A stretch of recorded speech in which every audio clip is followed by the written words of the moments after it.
Well, hello. Welcome back to the second lecture of the Intercultural Studies. As we have met yesterday, I will not spend much time introducing myself, but my name is Rathiulung, and I'm going to be taking you through this course. This is the second lecture, and this lecture is focused on is titled "Encountering the Other." Okay, so that's the course for today.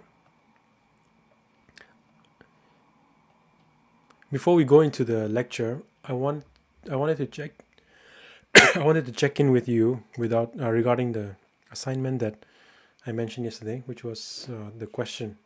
I didn't give you the exact question, but I was hinting, and I hope that you have had some time to think through this question in your context.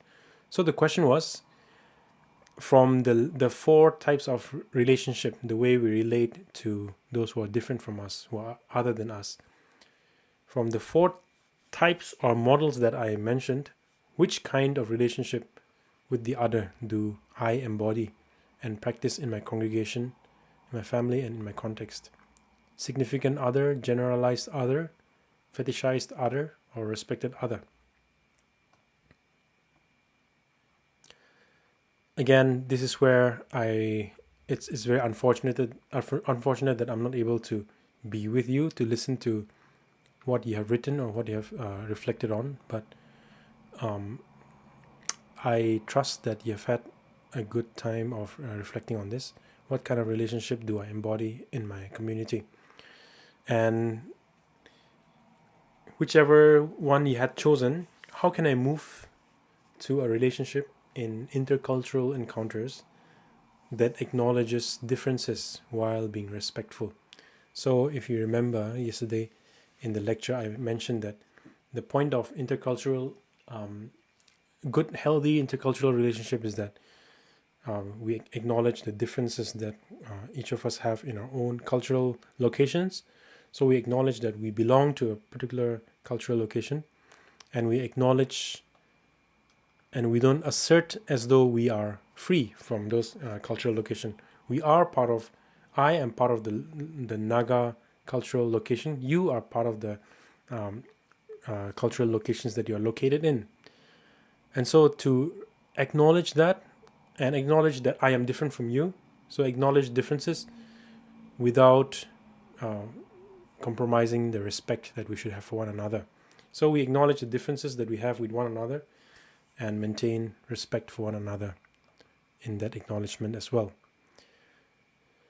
Why don't you just? I'm not sure if you're sitting together with friends, with the classmates, batchmates, but if you are sitting together, I would encourage at this point to just have a chat with one another. What did you write for this? And exchange notes. I'll give you a few minutes to sort of do that and get ready for the next topic. So I'll give you 2 minutes. Why don't you just take some time to chat with those around you?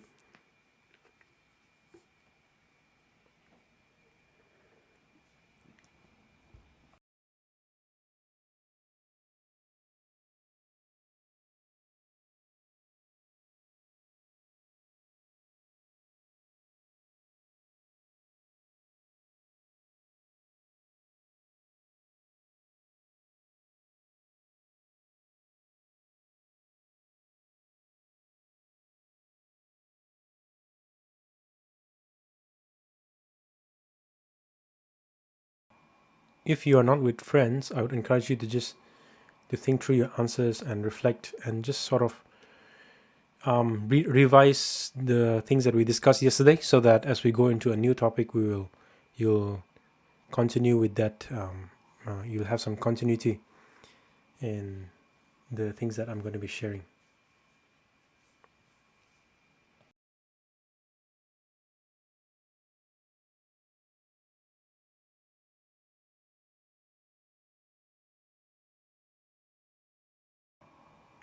Okay, let's move on. So as I mentioned, today's lecture is entitled Encountering the Other. Okay, Encountering the Other.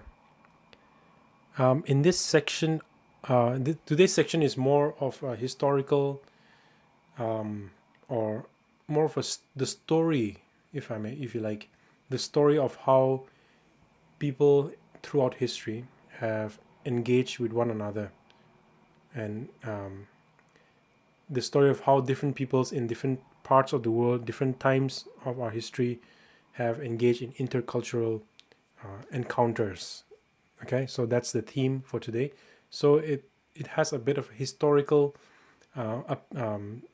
historical character to it, today's lecture, and it's quite dense. So I hope that you'll hold on to your seats and think through with me, from wide areas of the world. I'm going to be covering and touching on wide areas of the world, and I hope you enjoy this process. Okay. Just before that, though, I realized that I did not really get time to explore many of these topics or many of the terms that are used here. So I thought that I'll just spend a few minutes talking about this, so that we are absolutely clear what that we know what we're talking about here. Okay. So just to return back to yesterday's discussion on the cultural iceberg model, as you see from the picture here, of course, it's not quite 10, 20% and 80% because the size is minimized a lot, but just visualize that the top over the surface part will be a lot smaller than that compared to the bottom part. In any case, this is just a graphical depiction, so it's not a problem. So here, on top here, on the top left, we've got external culture. External culture are the stuff that's on top of the surface, over the surface. These are the things that can be seen, that are visible, right? So these are things like art, right? Let's think about art for a bit. As we know, there are different ways, different styles of arts. If you go, I'm sure it's the same in your context as well. But if you go from different countries to another, or different tribes within that country, if you go between tribes, there are distinct cultural variations in the way art is portrayed. In my Naga people, in our community, one of the main art form is wood carving, and there are different types of wood carving.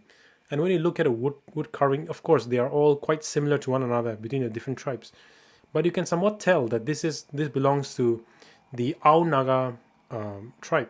This belongs to this comes from another part of the Naga tribe, and so there's a sense of variation and diversity in the art forms, and that is what is visible, of course. Food is a huge part of culture. When you go to a different place, you sample the different types of food that are available. Again, food is very interesting because depending on where you go, depending on where you visit in the world, or even in your localities, there are different types of food preferences, right? Again, I'm pretty sure that you will have echoes of this in your own context as well. But in my context, we know that if we go up to the hills in my particular community, there's a certain type of food that you can expect, like more chili, or more, what else? More, I don't know, more ginger. So there are different types of varieties that come into these different into the food practices of people from different places. Clothing, of course, I've shown you some of the samples from my own people. Again, it must be the same in yours as well. There are different patterns of clothing. There's a similar features, but ultimately the patterns or the color motifs, they are quite unique to one another. That's the same in my case as well. Clothing is probably a more faithful marker of different tribes, the different tribes that we have in our place. You can look at a pattern and you can tell, oh, that guy is from that particular tribe, that particular place. And so that's a very visible motif that we see in different cultures. Dance, yes, dance. Different cultures have different dance.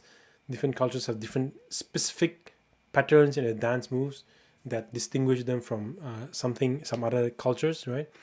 Of course, if you go on a broader scale in countries like India, there's a whole culture, a whole tradition of different types of dances, like Bharatanatyam, for example. And of course, the dances that you probably have seen in Hindi Bollywood movies. You can look at that and you can tell that that is definitely either from India or from somewhere in South Asia, because it's distinctive, right? It has a signature characteristic of the particular culture of India or South Asia. Language, of course, language is a huge part of culture, isn't it? Language separates people from, distinguishes people, and helps them to identify with one another. I cannot tell you how amazing it is to be able to go to a different country and to be able to speak your native language with somebody who knows that language.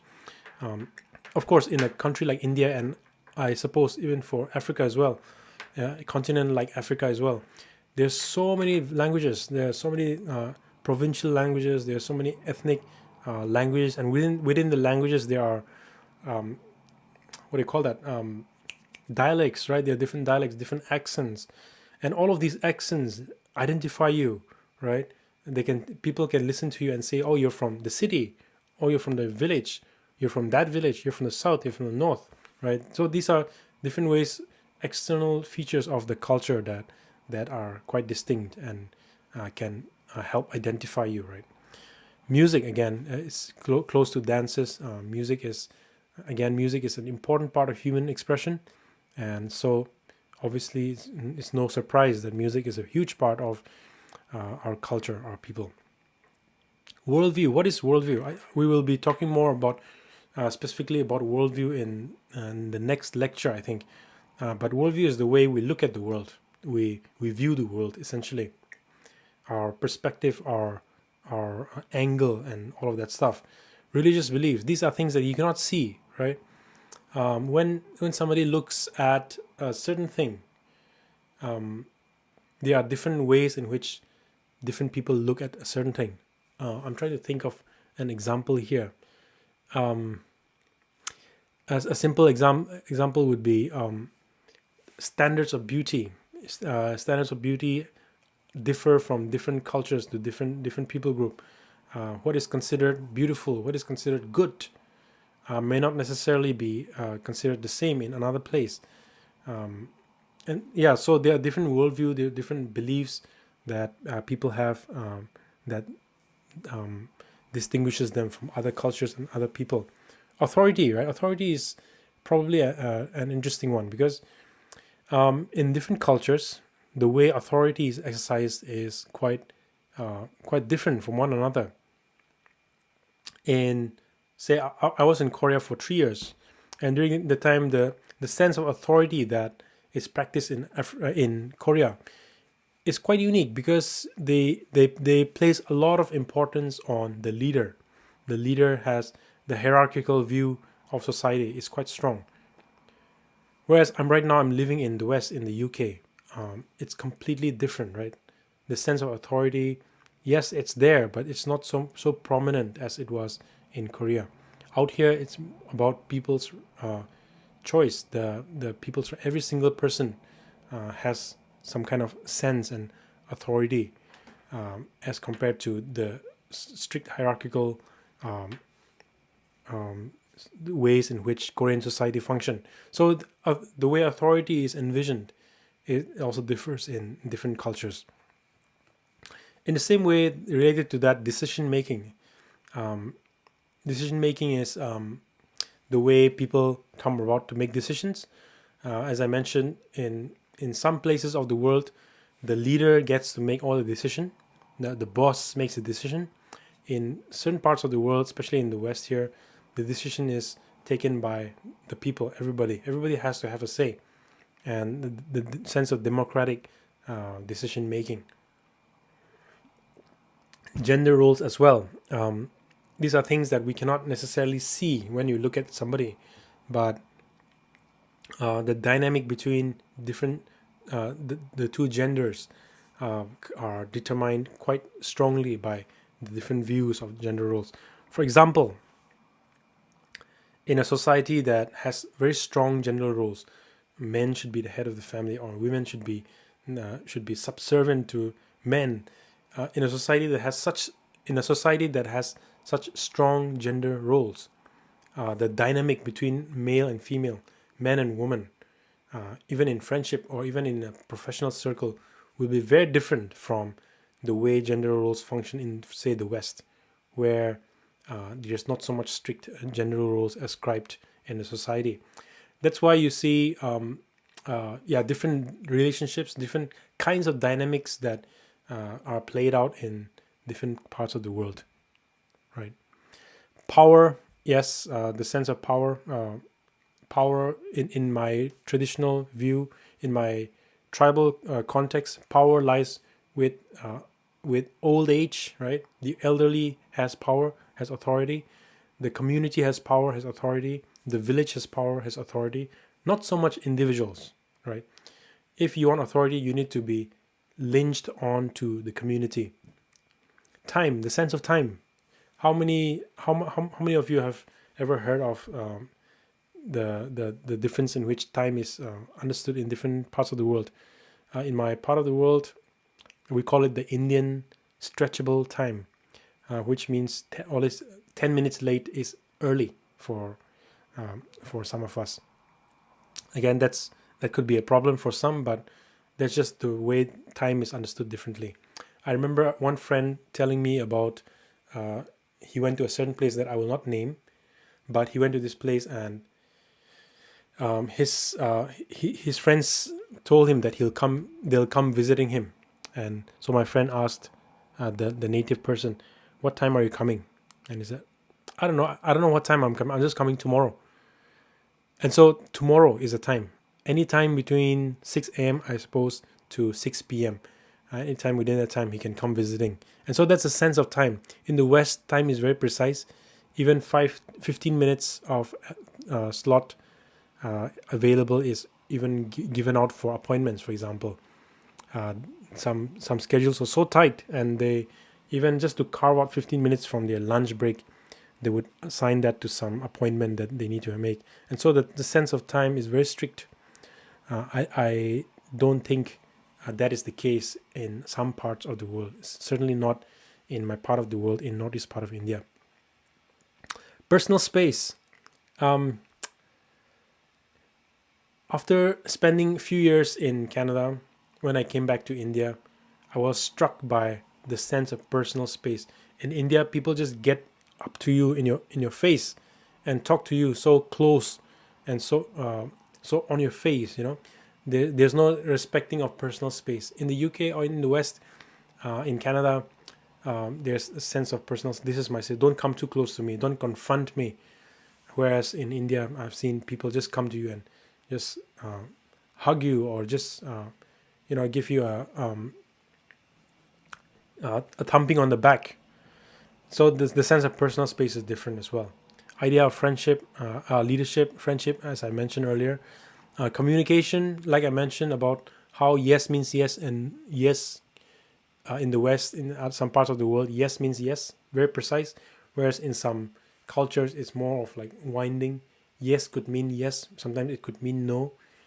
So you have to understand the culture and what they're saying in order to understand what they're trying to communicate.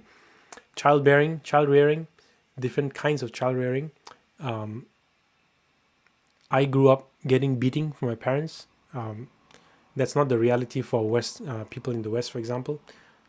There's just different ways of child rearing, different ways of bringing up children. So as you can see, the top part is, as written here, explicitly learned, which means they are taught to you. You put on a dress, or you learn a dance, or you learn how to sing in the cultural, in the cultural way, or you learn the particular language, right? These are easily changeable. You can always stop dancing or stop using that language, or you can stop using the art. And these are objective knowledge, right? These are there, and you can see, you can admire, you can take on, you can take off. These are things that are external. They are explicit. They are conscious. They are easily changeable. They are objective. Whereas The internal culture, the, this is not 10 to 20, it should be 80 to 90% here. This is a mistake here. But these are deep hidden things. They're implicitly learned. Nobody teaches you.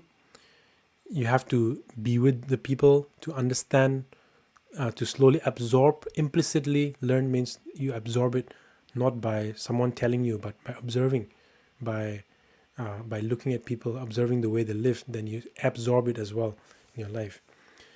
These are unconscious. Nobody goes around talking about their idea of leadership. They just practice it. This comes out unconsciously. They are difficult to change because they are so deep rooted, right?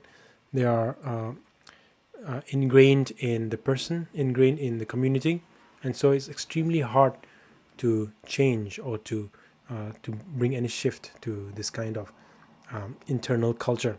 And their subjective knowledge, in the sense that they are they are unseen and owned by persons. They cannot be taken out, right? So this just an elaboration of this cultural iceberg model. Um, Again, like we did the exercise yesterday, you might enjoy going through this in your own spare time and trying to think about the various aspects of your culture, of your practices that you think are can be categorized in this manner.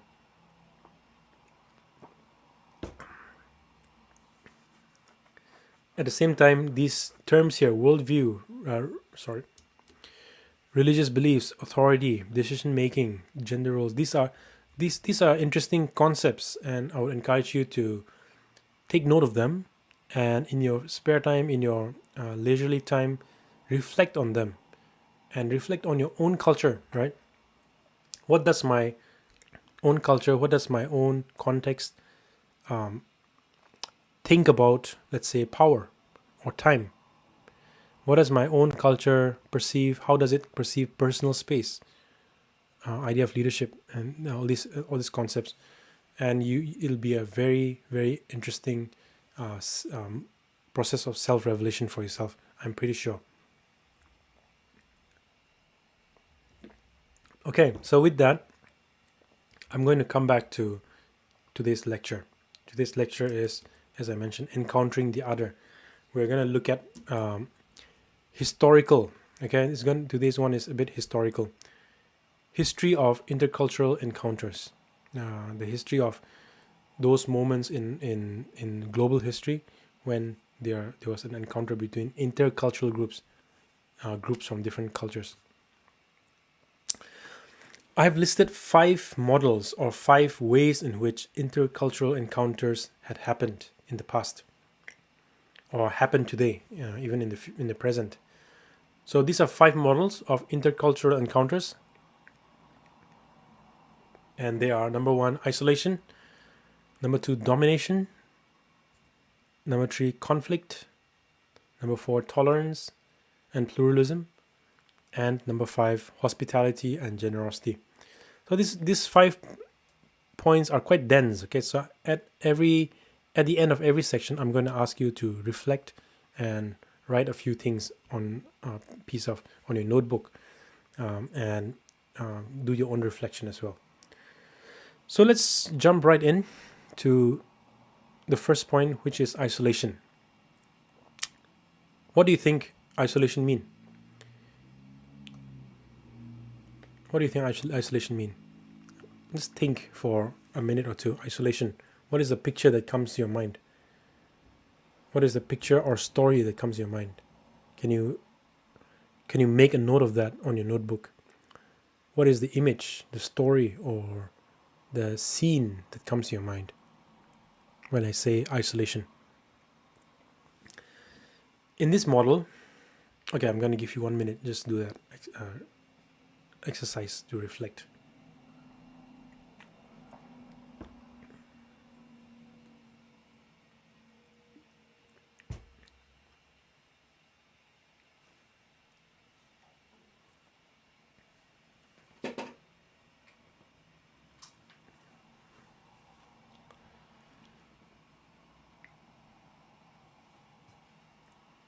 Okay, whatever you've written there, I'm sure it'll be correct. Just keep that in your um, keep that in the background as we talk about this. Okay, isolation in this sense means that cultures, essentially, that there's no intercultural encounter. Okay, in the sense of intercultural studies, isolation means two different cultures do not encounter each other. They live in their own worlds, isolated from one another. Does that make sense? So this is the it's a model of lack of intercultural encounters. We need to remember that isolation was the way intercultural encounters happened for the larger part of human history. Right, for the most part of human history, cultures lived and existed in their own separate spheres. They never intersected, they never blended, they never encountered. Well, they did, but it was quite limited, right? And they, for a large part of human history, they lived in their own quarters, in their own centers. Why is that? Why do you think that is so? What do you think?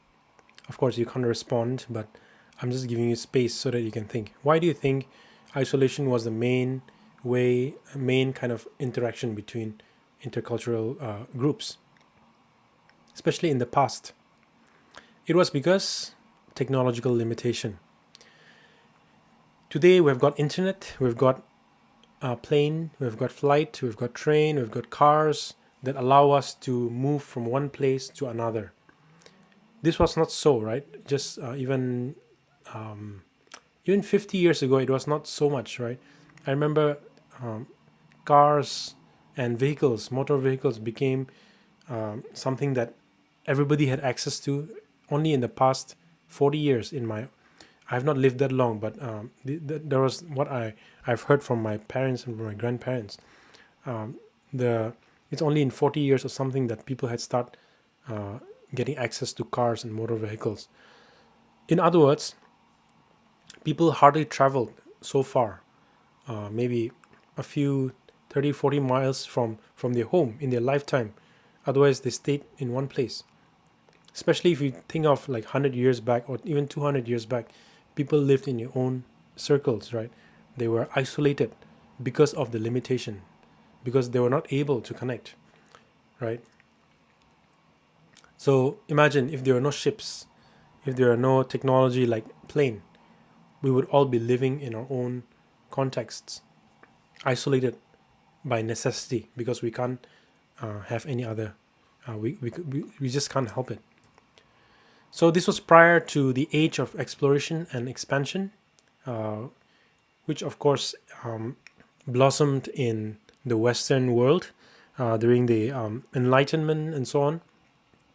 To be sure, we need to remember that mixing and travel exploration was not it was not just the Europeans who did it. It was not just the quote unquote white people who did this, right? We know that different indigenous ethnic groups traveled as well from one place to another.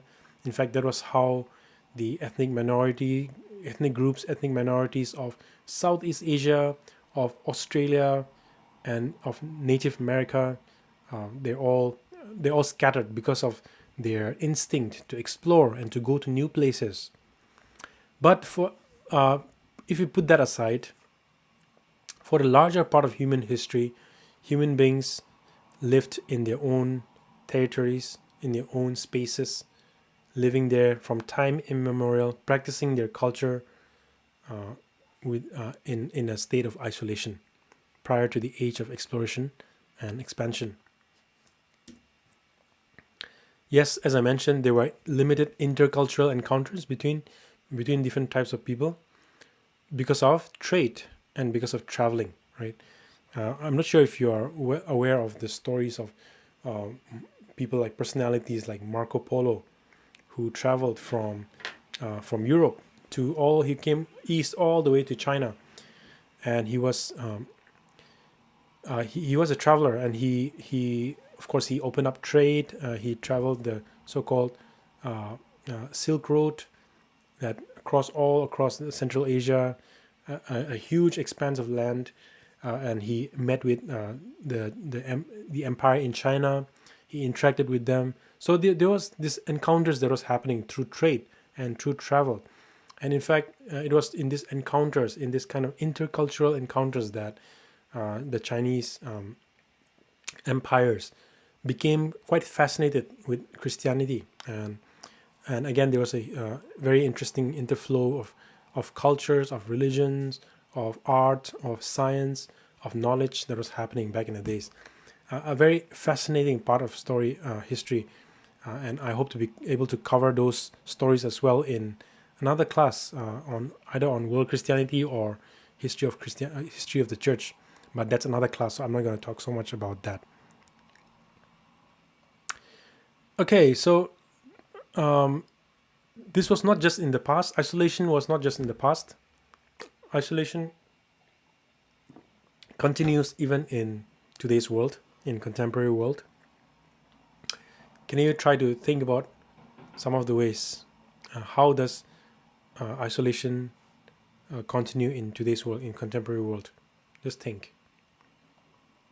What are some ways?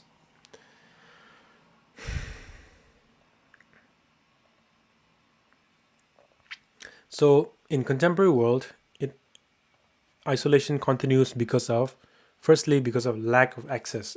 In what I mean by that is, even though we live in a well-connected, globalized world, there are certain parts of the world that are still lacking in access. Right? I'm thinking of, for example, some parts in northeast part of India, that where the forests are so dense that it's so hard, technologically very hard to build roads, build sustainable good roads, I should say, because there are roads, but every monsoon, every rainy season, it gets eroded with soil erosion and the heavy rain and trees falling and all that stuff, and the roads are almost every year has to be repaired. So there are places that has still lack of access. And when we think about the internet, when we think about internet connectivity, there are some places where it's a lot harder than others, right? And so there are places, because of lack of access, even today in the contemporary world, there are places that still are isolated from the rest of the world. There are also the concept or the policies of isolationism, policies of conservationism. What I mean is, I'm thinking of one particular example, the Andaman Islands of India. There's an island on the southeastern part of India, where the government is conserving and protecting the indigenous tribal people. And these people are fascinating because they still live in their very traditional way of life, and they have almost zero connections with the world. They live in their own ways of life. They have their own ways of attire. They have their own ways of culture. Very, very different from the rest of the world. They remain, I should say, even zero contact with the rest of the world. In fact, there was a news that came out a few years back. I'm not sure if you heard it, in which an American missionary tried to go into these islands to preach the gospel, and he was speared by the tribals, the indigenous people, because they had a strong policy of isolation, strong policy of not mingling, or not allowing people to visit them or to have contact with them. So there are some, of course, that is an extreme example, but there are some places where the policy of isolationism and conservationism, wherein the government protects these spaces, like for example the Amazon forests, where these indigenous peoples continue to live their life in relatively in traditional modes. And so these are isolationism and examples of isolationism and conservationism. Of course, the other example from the other side is anti-immigration. Anti-immigration is an extreme case of isolationism, We want to close our borders. We don't want others to come into our shores. We want only the pure, only the locals, and we don't want people to integrate, to come in for whatever reason, right? We don't want others. We want only us. We don't want others. So here's a classic case of us against others, us against them, being played out in national politics or international politics. So anti-immigration policies are is also another example in which isolationism is played out in contemporary realities. Here's a question for you to think about, and I'm going to give you 5 minutes, let's say, to think about this and to reflect. Write down in your note, is isolation the key to resolving conflicts? When people from different cultures meet, there's bound to be misunderstanding, there's bound to be conflict. So do you think that the answer is, let's just stay separate, let's just not meet one another, let's just be isolated from one another? That is the solution to avoid conflicts. Do you think that is the answer? I'll give you 5 minutes to write, to make some quick notes on your notebook.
Okay, so let's keep going.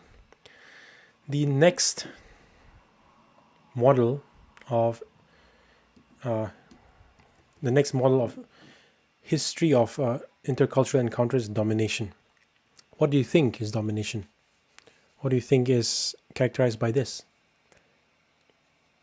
A minute of reflection. What is the picture that comes to your mind?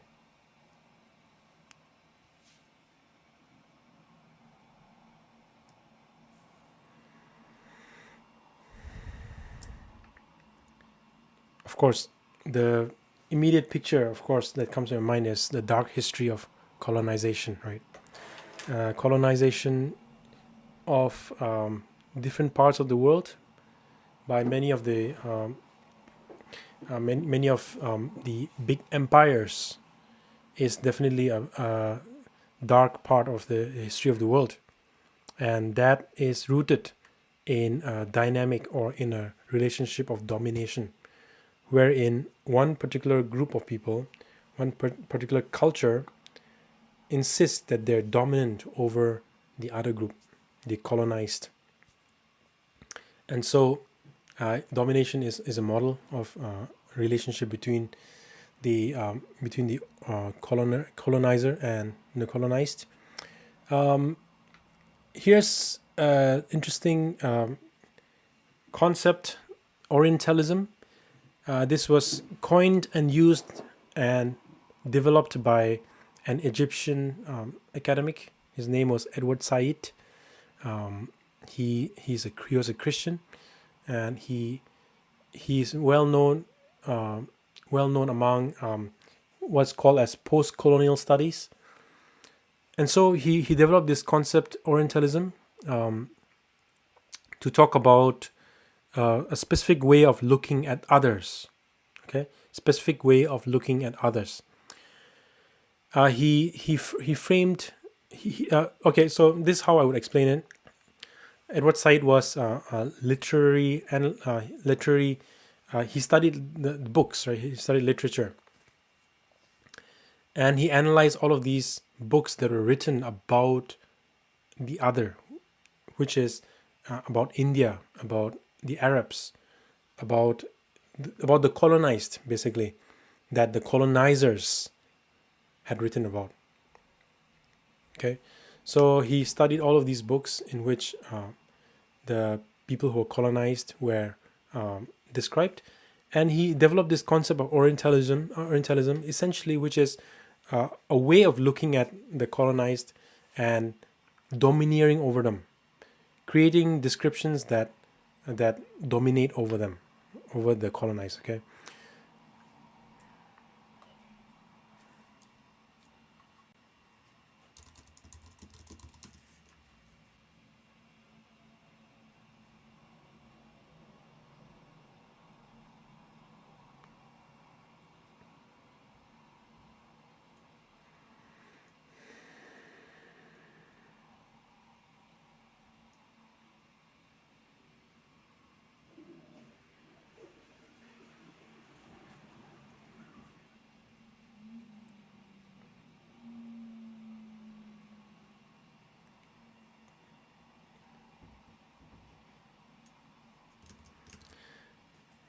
So Orientalism, it refers to the way the Western colonizers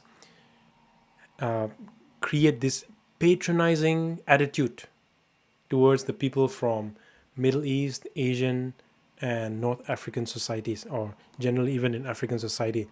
So it creates a notion that non-Western world is underdeveloped.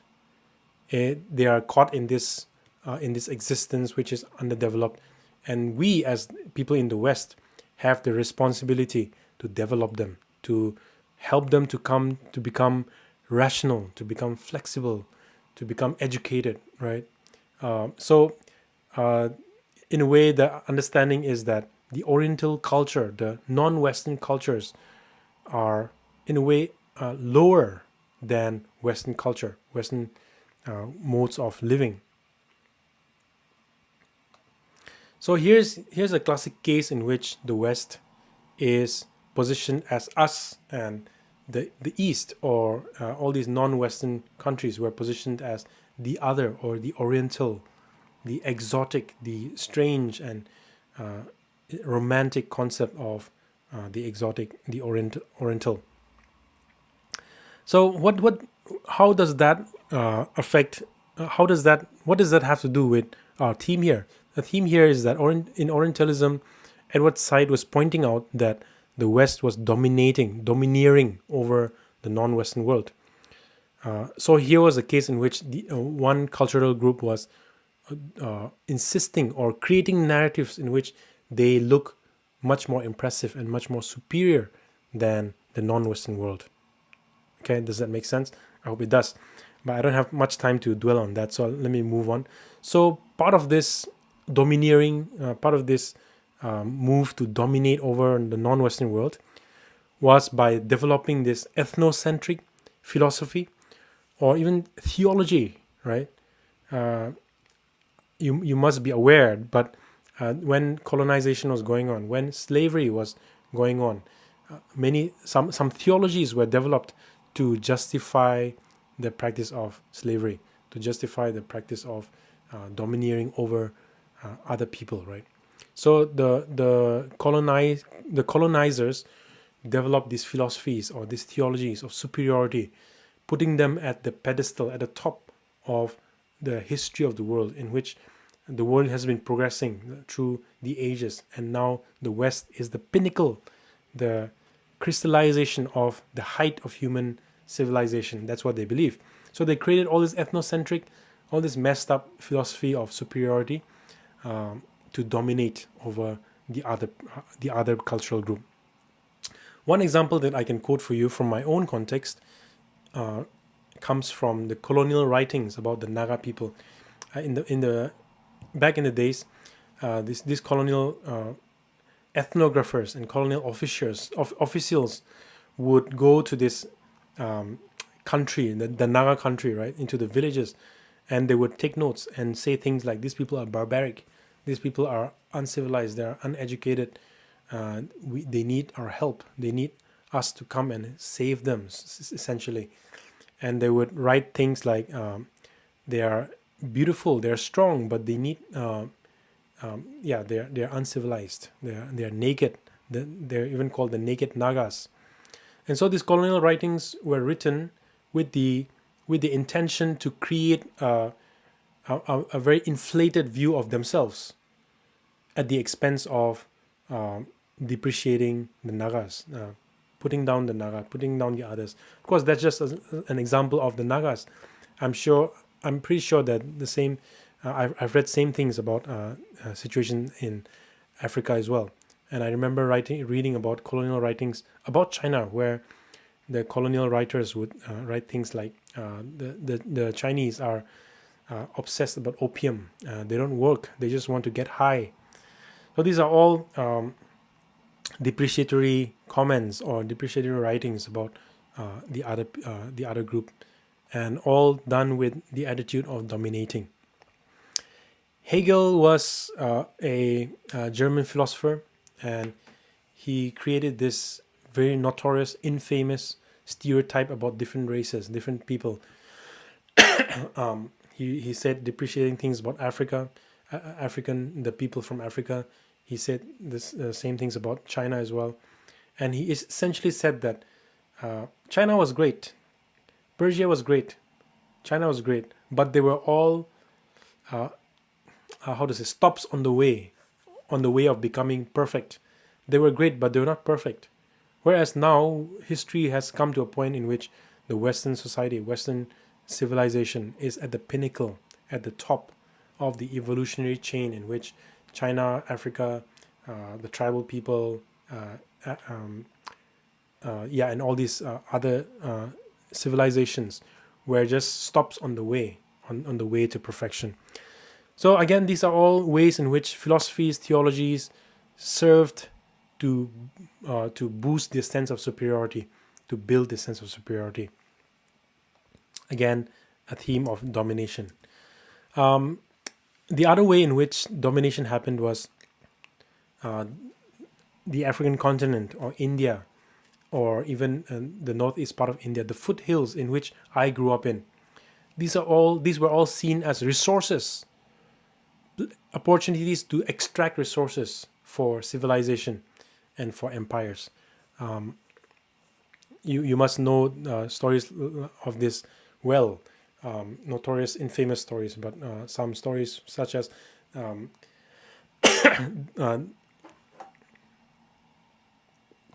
they constructed tea plantations in the foothills, for example. That's probably a mild example compared to the exploitation of natural resources that happen in Africa, right? Or the exploitation of people from China, or the looting of of the wealth and of the treasures of kingdoms from Africa, from India. Many of these, many of their greatest ornaments or greatest artifacts were stolen away and tucked away and sold to the rich in the UK or in Europe, right? Of course, the white man's burden, you must have heard of this. They assumed on themselves the responsibility to raise up the natives, raise up the non-Western world to a level that's equal to them, essentially betraying their perspective that they view the non-Western world as less than them. They're still undeveloped, still uncivilized, and they put on themselves the white man's burden, the burden of going to them and pulling them up and raising them to the same level as they. Essentially, yeah, again betraying that the way that they view themselves, right? So the white man's burden, the looting of cultural artifacts, as I mentioned earlier, this was a historical fact. This is a historical fact that many of the jewels, many of the diamonds, the all these beautiful artifacts of the non-Western world were looted and taken to Europe for their museums or for their private collections of their royalties, so on and so forth. So the others, the non-Western world, the others, the colonized, were seen as resources for civilization and empire. Again, I'm just trying to point out the way in which people have dealt with intercultural encounters where domination is the main instinct. So I just want us to be reminded that when we perpetuate roles and status of others, in other words, when we perpetuate stereotypes of one another, oh, he's a Chinese, he must be like that. Oh, he's African, he must be like that. Oh, he's Indian, he must be lazy. Oh, he's Chinese, he must love money. All of these stereotypes, when we perpetuate these roles, we might be joking in our mind. We might be just cracking jokes between one another. But be reminded that whenever we perpetuate these stereotypes, these roles, and these statuses of others, we are perpetuating models of domination, and that's a serious problem. We are perpetuating models of colonization when we continue to make fun of people, when we continue to stereotype people and generalize people, when we essentialize people as though all Chinese are so and so, as though all Africans are so and so, as though all Indians are so and so, as though all Nagas are irrational and they're fun, but they're irrational. They're not studious, so on and so forth, right? When we perpetuate these stereotypes, even if you're joking, even if you are just trying to have a good laugh, we are perpetuating models of domination. We are perpetuating models of colonization. Please keep that in mind as we think about intercultural encounters. This is a question for you to think about, and after that, we'll take a quick break. Not a quick break, a 10-minute or so break, because it's been quite intense. How do you respond to a dominant intercultural relationship?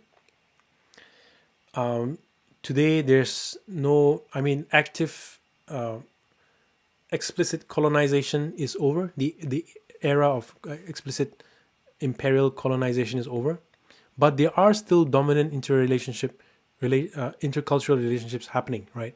There are cases in which there's one group that dominates over the other group. And so the question here is for you to reflect in the next 5-10 minutes or so. How do we respond to a dominant intercultural relationship?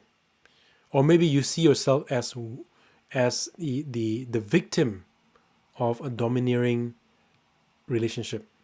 How do you respond to such a dominant intercultural relationship? We'll take a quick break, and I'll pause my audio for a bit, but I want you to keep reflecting on this question. See you in a bit.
Okay, sorry for taking a little longer on that. Okay, so let's get back to the models.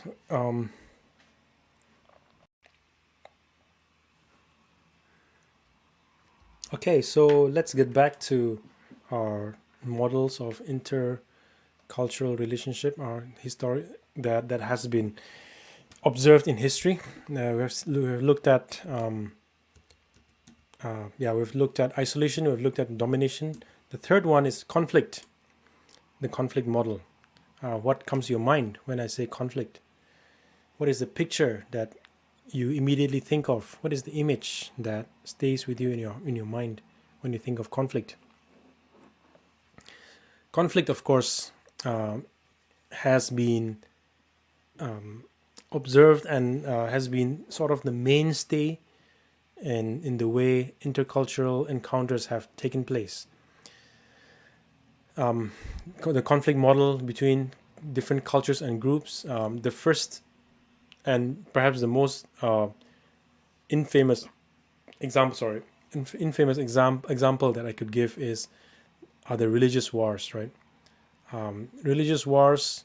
Of course, when I say religious wars, we're not talking about interreligious relationships here, but cultures and religions are so closely entangled that sometimes religious wars are actually cultural wars. Religions and cultures are essentially one in many cases, and we see that in many situations as well.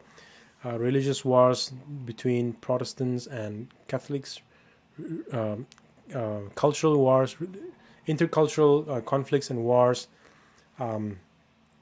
between people from a certain area against another certain area, which are often portrayed in terms of religious lines as well. I guess the biggest example I could say is the Crusades, the war between the Muslim Empire and the Christian Empire.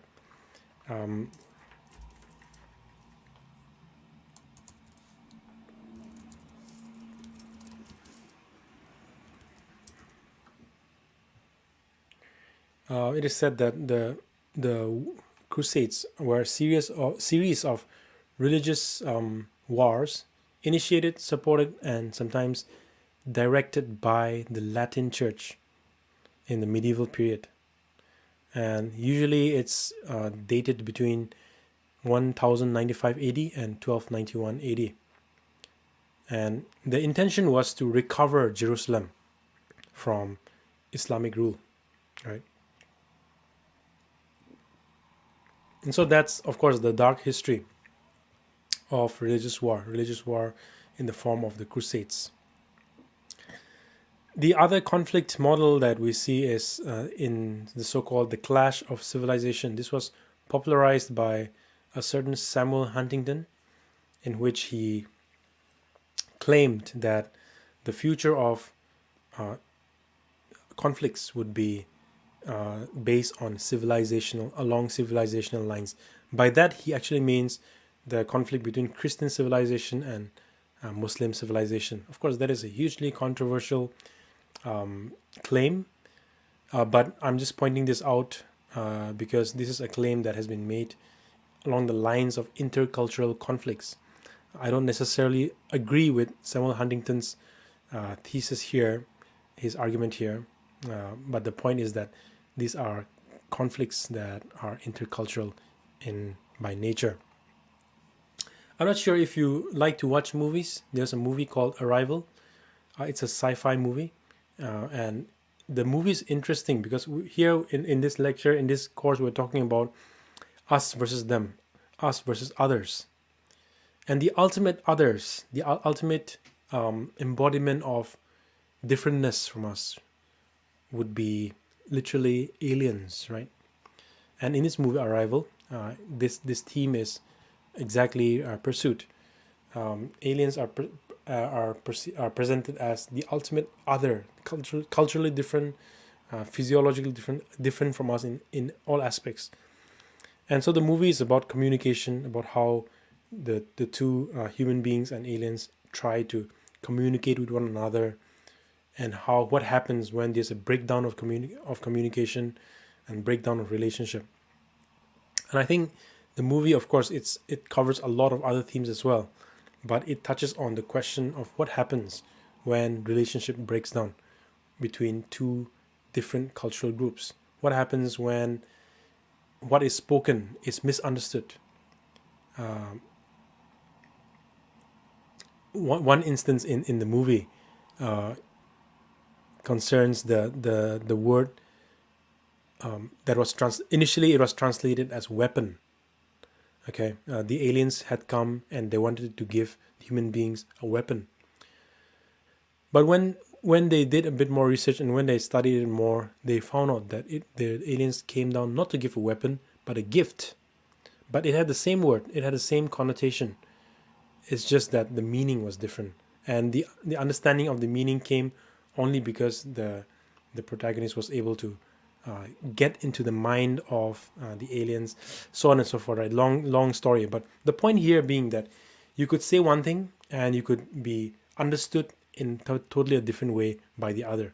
What happens when there's a breakdown of communication? Sometimes conflict happens. Conflict happens when there's a breakdown of relationship, a breakdown of communication, right?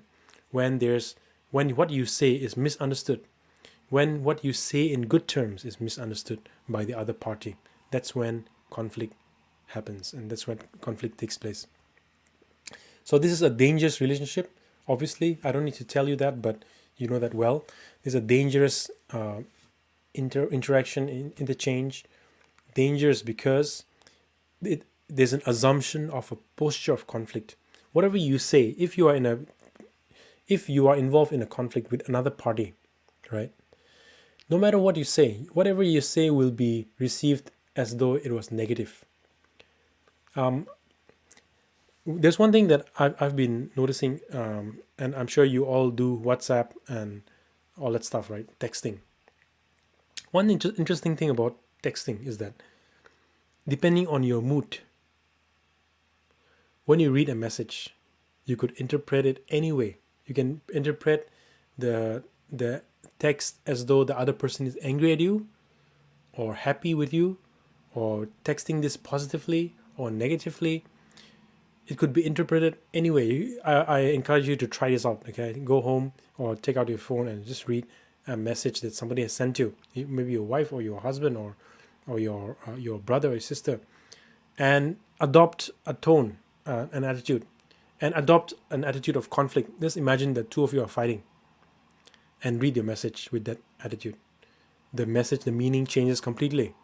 On the other hand, if you put on a tone of, let's say, friendship and just goodwill, the tone changes.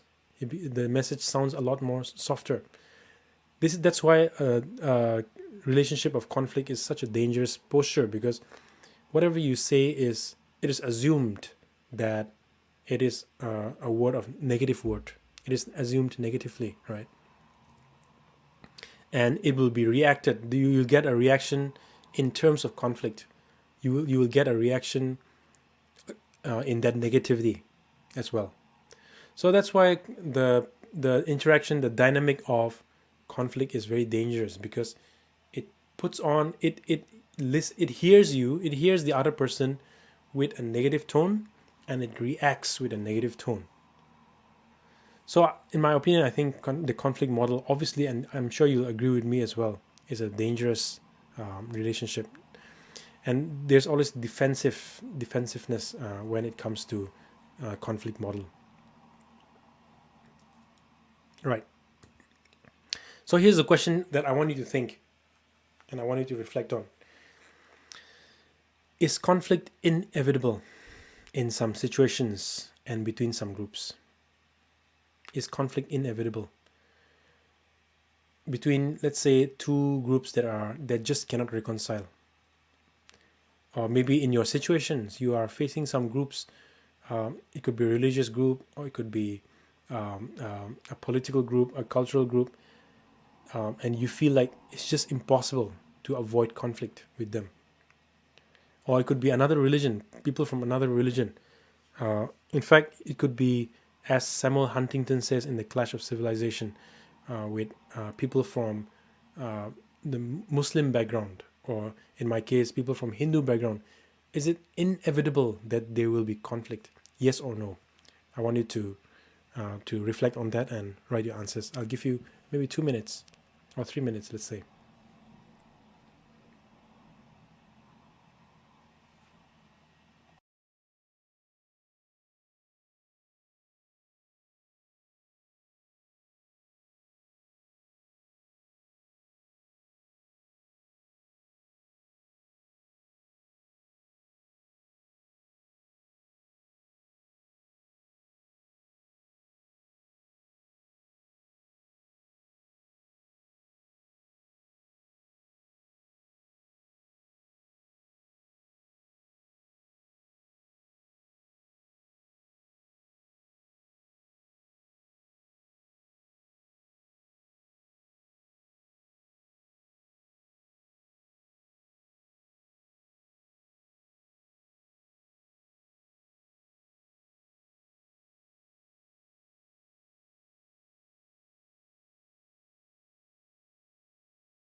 Okay, that's exactly 2 minutes.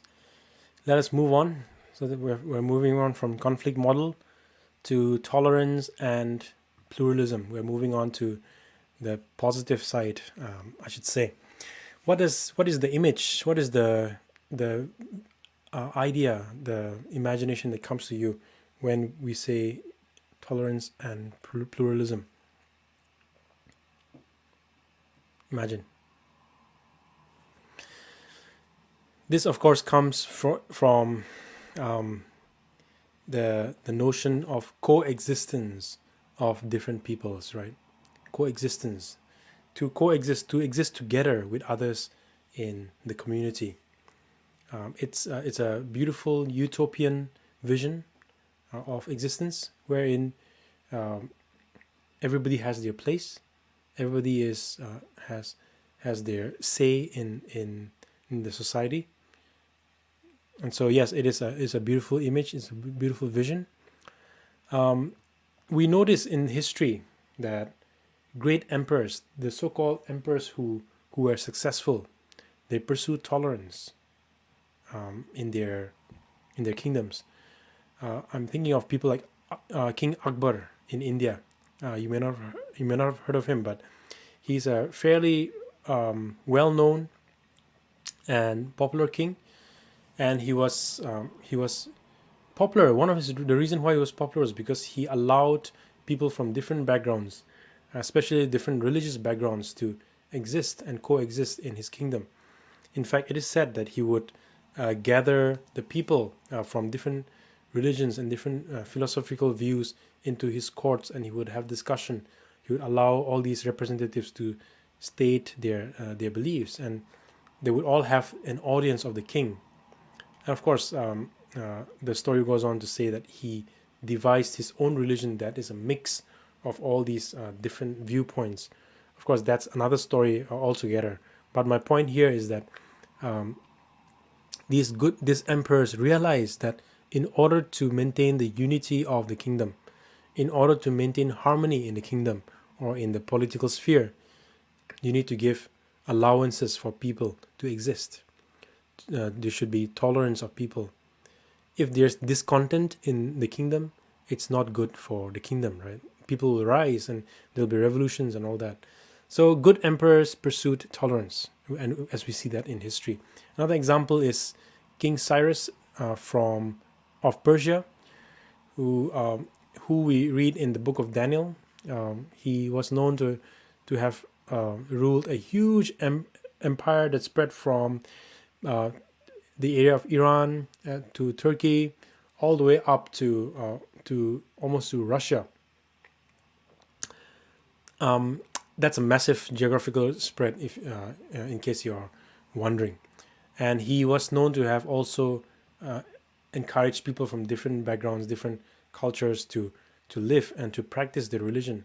In fact, that was why King Daniel and Shadrach, Meshach, and Abednego, they were the people of God, the Israelites who were taken, though they were taken as captives and they were taken um, as officials, they were allowed to a certain extent to continue to live as Israelites, to worship the God of Israel. And so, of course, there was not a perfect kingdom. I'm not saying that there was a perfect kingdom, perfect demonstration of perfect empire and all that. I'm not certainly not saying that, but I am pointing out that the success of King Cyrus, Emperor Cyrus, was partly due to his tolerance, due to his policy of tolerance. Great emperors pursued tolerance. Okay. Art, culture, and wealth flourish in a tolerant society. This is a fact that has been seen throughout history. Whenever there's a tolerant society, there's a mingling of art, there's a mingling of culture, knowledge, intellect, and wealth. And whenever there's a tolerance, whenever the people get together and love the city, love their country, there's always flourishing of the arts and culture and intellect and knowledge. So again, this has been seen again and again in history. Indian architecture, if you have any idea about it, it's very interesting because it is a blend of Muslim, the Muslim Mughal architecture, and the blending of the local, the more Hindu or the more indigenous sense of aesthetics. So all these strands blend together to form what is today Indian architecture, so-called Indian architecture or Indian aesthetics, Indian art. Indian food itself is a blend of so much culture, so much influences. I think Indian food is one of the best in my opinion, and that is because it is a blend of all these influences that has been gathered from different parts of the world.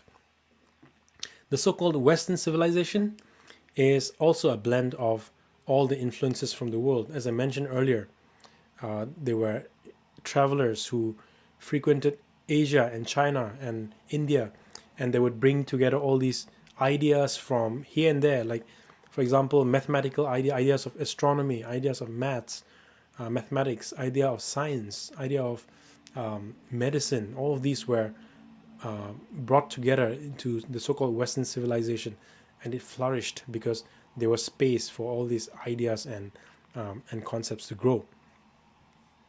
Islamic intellectualism. The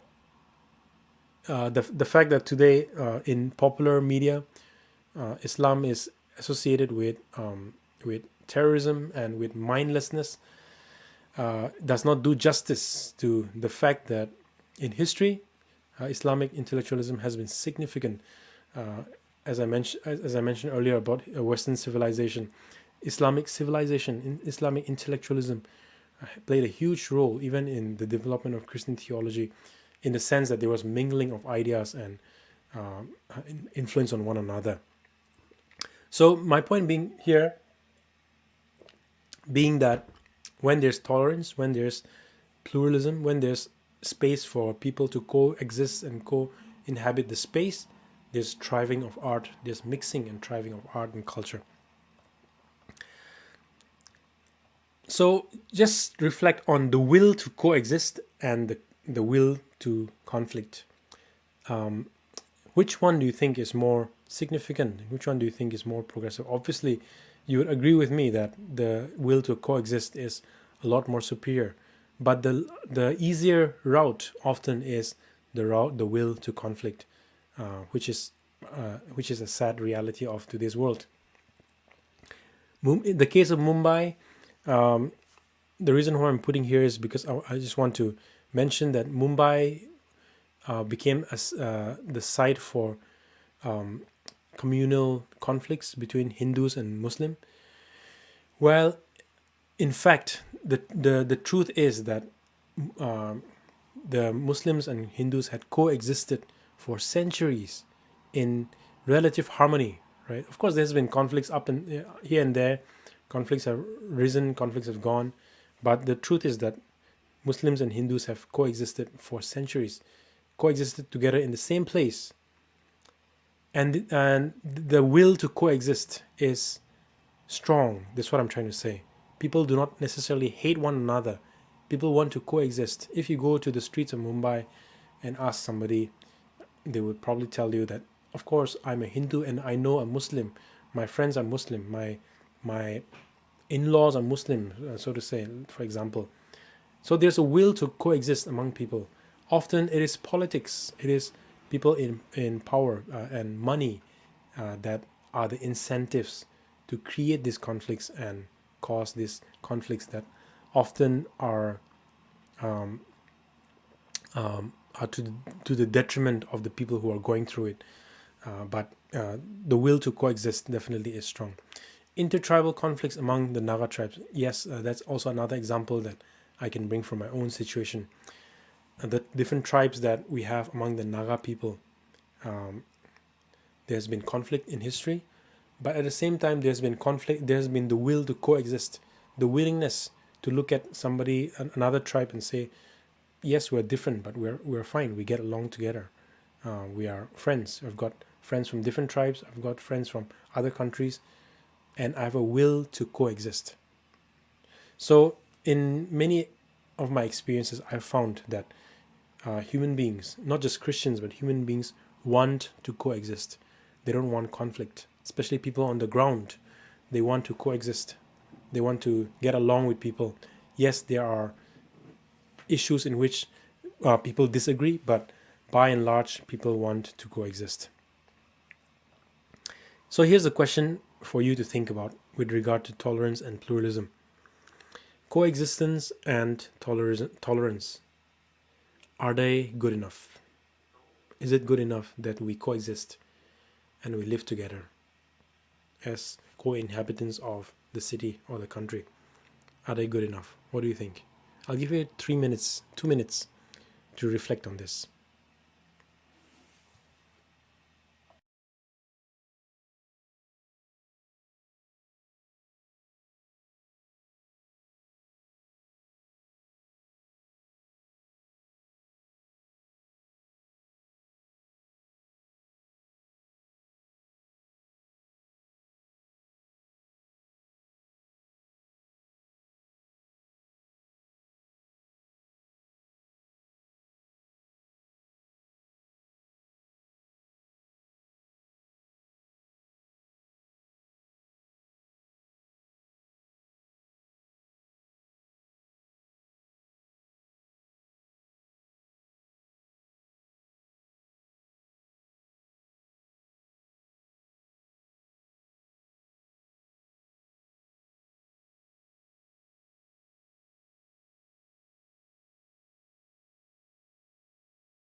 Okay, so that's exactly 2 minutes. Let's move on to the next and the final one, which is hospitality and generosity. In my view, in my opinion, tolerance and pluralism is great, but I think it's not enough. I think it's not enough to simply tolerate one another. I think what we need to do is hospitality and generosity. And I feel and I believe that this is what is reflected in the Bible as well. We are encouraged to extend hospitality and generosity in our intercultural encounters. Okay, what is the image? What is the imagination? What is the impression that comes to your mind when we say hospitality and generosity? Give you 1 minute to think about what is the image.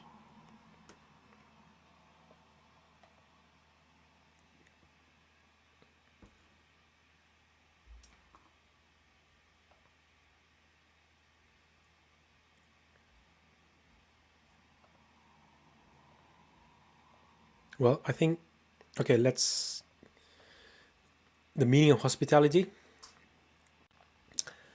Hospitality, I think hospitality goes beyond mere tolerance. Hospitality is tolerance. It is, you have to be tolerant to show hospitality, but hospitality is more than just tolerance. How? What do you think? Why? How do you think hospitality is more than just tolerance?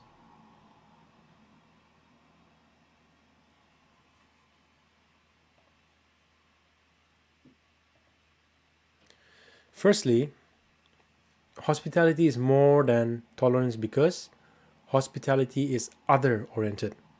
It's focused on the other person. Tolerance is about me.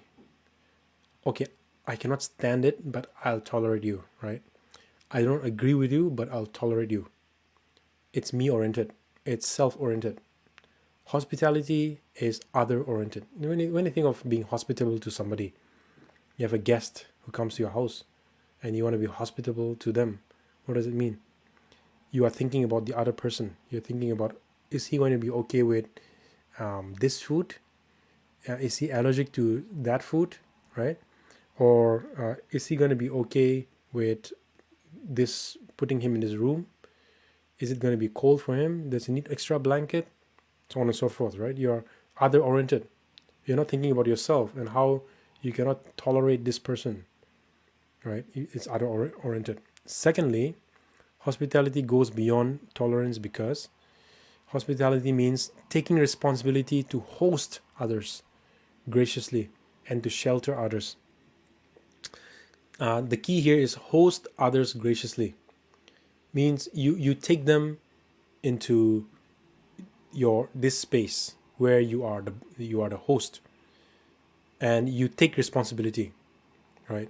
You're not waiting for them, or you're not waiting for others to take the responsibility.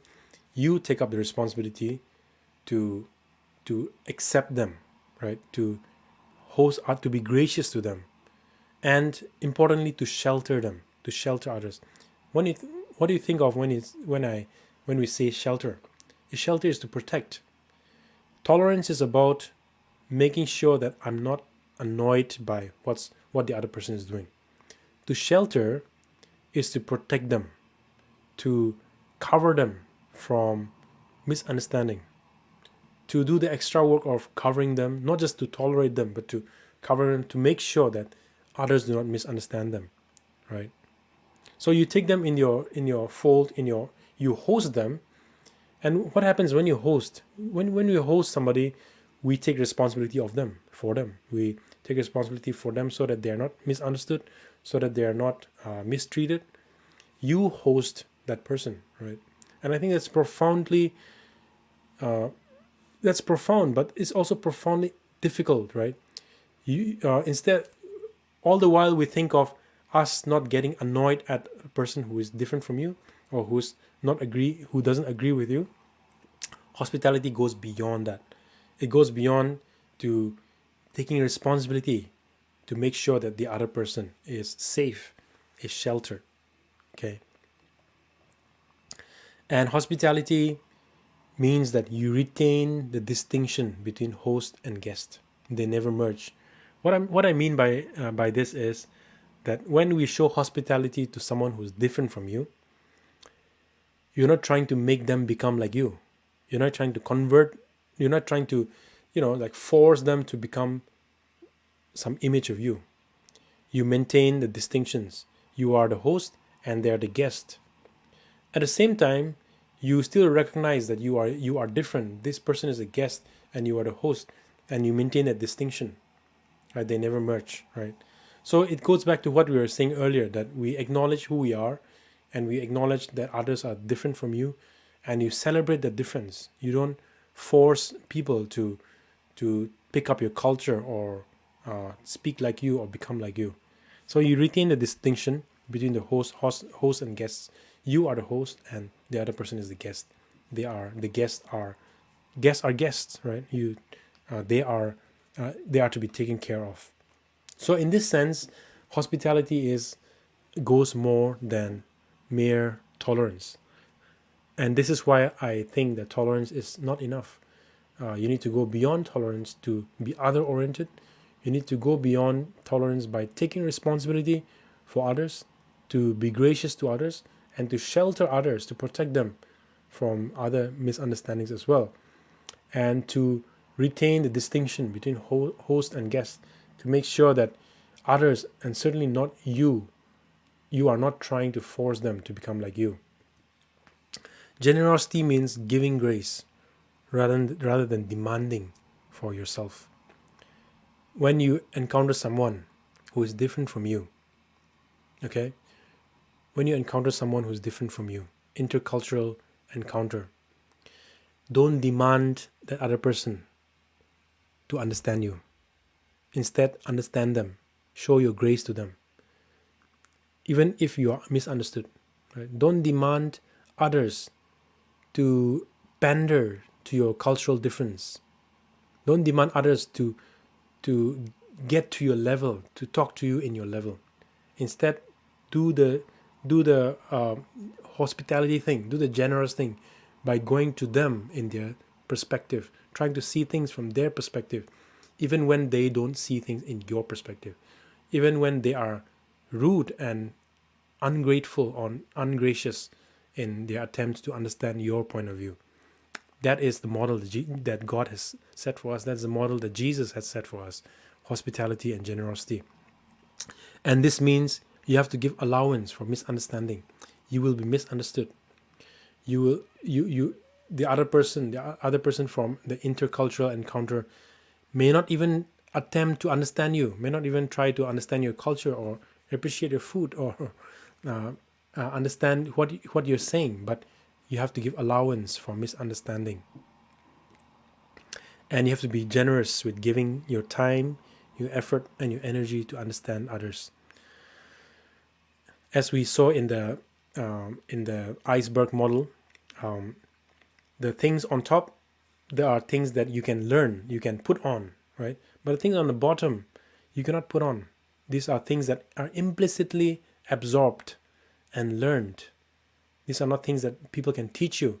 These are things that you can only develop from experiencing life with somebody who is different from you, right? There are things that, just think about your own culture. There are things that you cannot teach people. There are things that they need to understand only by living with you, and being with you, and eating with you, and spending time, and going through the daily chores with you. Only by giving time, effort, and energy, they can understand what all that is about. Do that for others as well. Be generous with your giving time. You need to be generous with giving time, effort, and energy to understand others.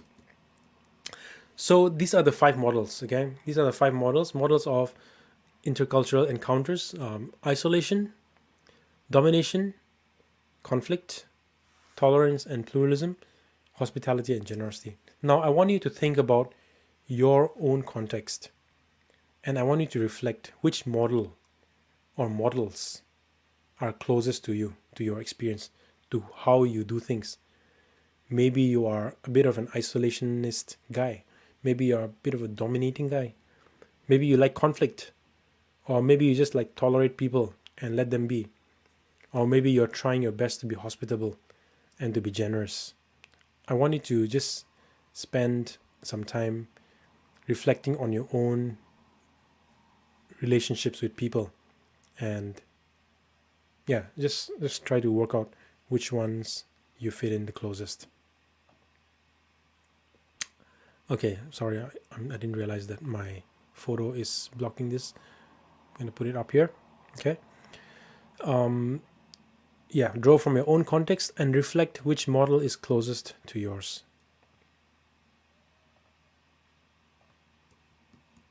Okay, so that's it for today. I think that's heavy enough.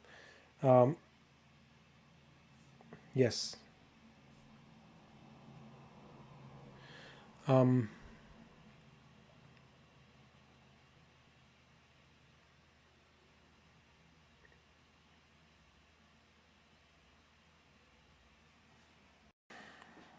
Yes, again, thank you for your attention. Today's section was a bit intense, but again, I look forward to hearing your feedback, and any questions, please do let me know by email or by WhatsApp or whatever the mode we will be using. And I wish you the best as you chew on these things. Again, these are not necessarily new for any of you in your lives and in your experience. I'm sure you have gone through each of these things. My hope with this lecture was just that it might have helped you to sort of put things together, articulate them in a systematic way, so that you can think about them in a more systematic way moving forward from here. So I'll see you for the next session, the third session. But that's it for the second lecture for today. Let me pray and then I'll end this video. Father in heaven, we thank you that in history you have revealed yourself through your Son and through your prophets, the reality of intercultural dynamics, and you have shown us through your example to love people, to love those who are different from us, even those who are difficult to love, and because of our cultural preferences, because of our ways of doing things. But help us, O Lord, to be like you, to show and embody hospitality and generosity to those around us. I pray, Lord, for every single person who are listening to this, that you will bless them and be with them in their ministry, in their relationships as well. All these that we are talking are so abstract sometimes, and they are so theoretical, Lord. Ultimately, in real life, in practical, these things are never easy, and so I pray that you'll give us your grace, give us your power and the enabling of your Holy Spirit, so that, Lord, we can just follow you and emulate you and echo your love for people and love for your creation.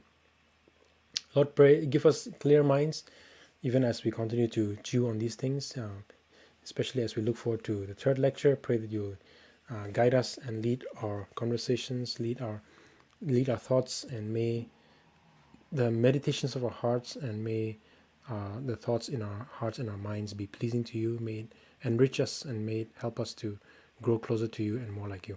We pray this in Jesus' name. Amen. Thank you. See you in the next one then. Bye-bye.